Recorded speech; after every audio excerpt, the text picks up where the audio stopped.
Well, welcome to the amazing collection, The Bible for Women, book by book, and we're so glad that you could join us today, and you in the listening audience, thank you so much for being here.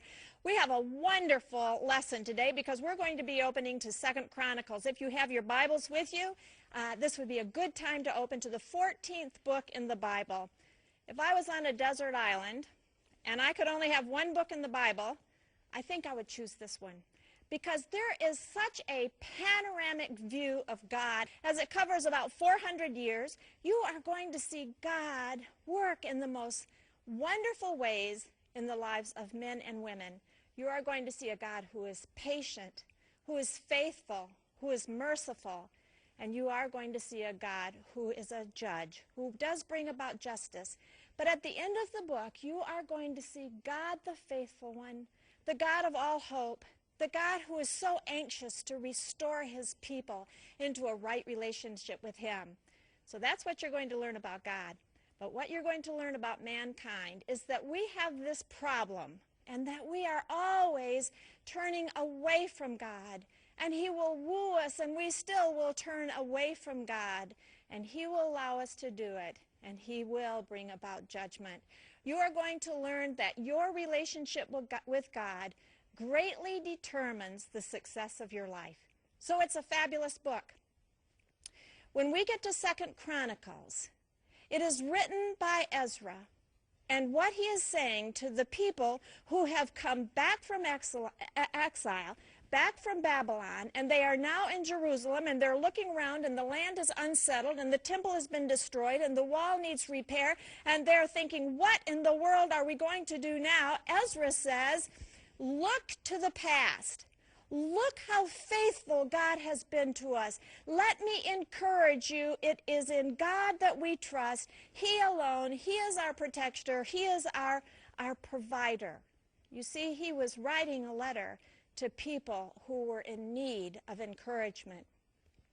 When you come to 2nd Chronicles, Ezra was he wasn't just the author, he was the compiler, because what he did was he gathered information from a lot of different places, about 15 different places. Most information came from 1st and 2nd Kings. And he compiled it into this book, into this letter, because what he wanted to do was to grab their attention and say, look to the past. So he is the author. Now the main characters, Solomon takes up 9 chapters, so he's got a pretty big part there. And then the rest of the book are 20 kings that he will give you little biographies of each one, because what he wants to show you is this king walked with God. Look at the blessings. This king denied God. Look at the consequences. So it is a letter of encouragement. Solomon is the main man, and then 20 other kings. And then we get to the when.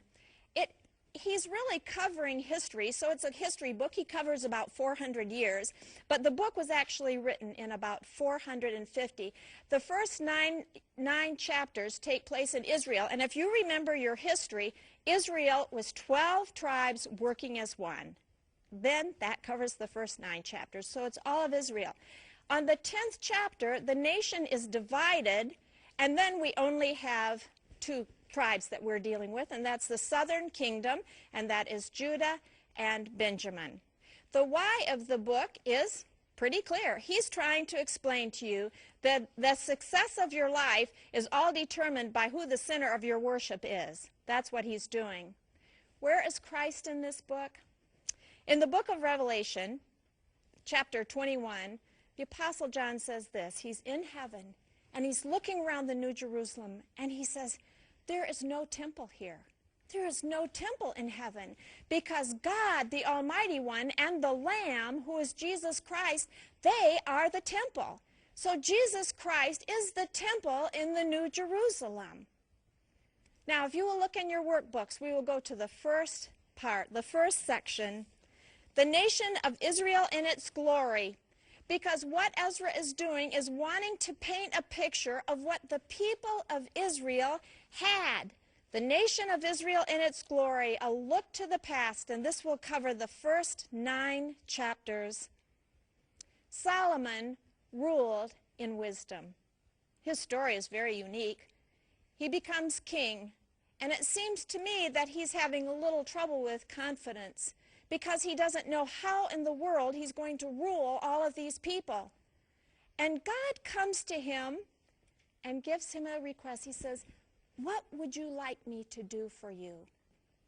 Have you ever thought of how you'd answer that question? I marvel at what Solomon said, because I think that if I were him, I would say, I'd like a lot of power, I'd like a lot of riches. And he says, "Lord, I need wisdom. How am I going to rule these people that you have given me if I don't have wisdom?" Well, God is so delighted with his answer. He says, "Solomon, I will give you wisdom, I will give you power, I will give you prestige, I will give you peace. All the things that you have not asked for, that is what I'm going to give you." Solomon was king for 4 years, and then he started building the temple. If you remember, David had collected all of the materials that were needed for the temple, but he was not allowed to build it. That privilege went to Solomon, and so Solomon starts building the temple. The temple was built, and it symbolized God's presence among the people. Let me tell you something about this temple that you may not know. It took 7 years to build it. Now that's quite a long time, but it's really a long time when you think that there were 150,000 men working on this day and night. No stones were cut at the place where the temple would stand because it was holy ground. So there was no noise there. They cut all of the stones, did all of the work off-site. Now keep this in mind, there were no bulldozers then. This was all done by hand, and they did it off-site because the place was holy, and they would bring it in and put the temple together on the site that it was built. It was built on Mount Moriah. Now remember, do you remember that Abraham sacrificed Isaac in the book of Genesis at that very site? And then David, at the end of 2 Samuel, built an altar to God on that very site, and that is where the temple was built. This was a magnificent structure. Actually, there was no structure like it in any of the lands anywhere around. It was made out of cedar, silver, bronze, and gold. Lots of gold. They would carve beautiful, intricate designs, and everything was overlaid in gold. It was a magnificent structure. But it did not have one thing in it, and that was it never had an idol. All of the nations around had idols in their temples, and there was to be no idols in the temple of God because it was God they were worshiping. There was not to be 2 temples in Israel. There was one temple, but you say, they had to come so far. But God wanted them to know that there was one God in Israel, one holy place in Israel. And so the people would come to Jerusalem 3 times a year or more if they wished to, but that was the center of worship. That was where God gathered his people together in celebrations. Now you might be thinking of this magnificent temple as a huge building. Think more like an exquisite chapel. It was 30 feet wide, 90 feet long, and 45 feet high. That's not a large structure. There were only 2 rooms in it, but remember, this was not a gathering place for all the people. They did not gather inside of the temple. They would gather in the courtyard outside. The only ones who were allowed in the temple in the first room were the priests, and they would go in there daily in the first room. In the second room, the priest would only go once a year because that's where the Ark of the Covenant was. That was the most holy place. So the interior of the temple was not a place where they would spend a lot of time. So he built the temple. The people lived in peace and prosperity like Israel had never seen before during the time of Solomon. They enjoyed prestige beyond any other nation. People would come from miles around to Israel to see what God had done. They were so impressed with what their God had done that it served as an incredible example to all of the other nations around. Israel enjoyed peace and prosperity all of the years of Solomon's life. But then things changed. If you remember right, Solomon died, and his son Rehoboam became king. And Rehoboam did not have the wisdom as his fathers, and all of Israel came to him, 12 tribes, and said, you must take some of the burden from us. We are overtaxed. We are burdened with forced labor. We are carrying too much. Give us some relief. And Rehoboam, in his arrogance, came back and said, if you think my father was tough, wait till you deal with me. And we have 10 tribes who say, we've had enough, and they, led by Jeroboam, break away, and now we have 2 kingdoms, the northern kingdom and the southern kingdom. Now this is something I want you to remember. This was an enormous deal in Israel. You will read through that as that's not such a big deal. That was a total separation of the tribes, and it was a travesty what happened. The northern kingdoms did not have a temple. Remember, they did not have a temple. And so Jeroboam decides he's going to build 2 different sites for worship because he didn't want the people in the northern tribes to go down to the southern tribes. So he established worship, illegal worship, in the 10 tribes. So it was the people in those 10 tribes did not have a place to worship.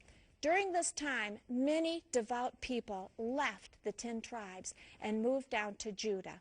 Judah had the temple, and Judah had the promise of God through David that God would be with David, and someone from David's line would always sit on the throne, remember?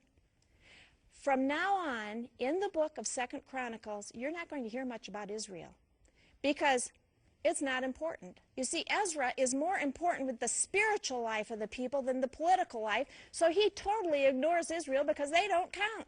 They don't have the promises of God, and they don't have the temple. And from now on, you are going to see that everything deals with Judah, and it's going to be the temple that is going to be the centerpiece. You have people and kings running around it, but everything depends on how they are going to deal with that temple. So, the second part, the nation in its decline and destruction. Learn for the present